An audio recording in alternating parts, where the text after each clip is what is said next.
কিছুদিন আগে জামিনে মুক্তি পায় বিতর্কিত গায়ক নোবেল।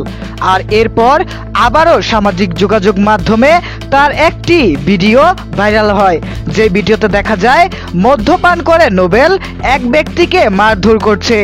ভিডিওতে দেখা যায় ব্যক্তিটি নোবেলের কাছ থেকে জানতে চায় কেন নোবেল তাকে মারধর করছে, আর সিকিউরিটি গার্ডও কেন কিছু বলছে না। কিছুদিন আগে সেই মেয়েটির সাথে বিয়ে করার পর জামিনে মুক্তি পাওয়া নোবেলের আচরণে এখনো কোনো পরিবর্তন আসেনি, তা এই ভিডিওই স্পষ্ট করে দেয়। নোবেলের বারবার এমন বিতর্কিত আচরণের কারণে সঙ্গীত প্রেমীদের মনে প্রশ্ন উঠেছে, তাহলে কি নোবেল কখনোই নিজেকে পরিবর্তন করতে পারবেন না?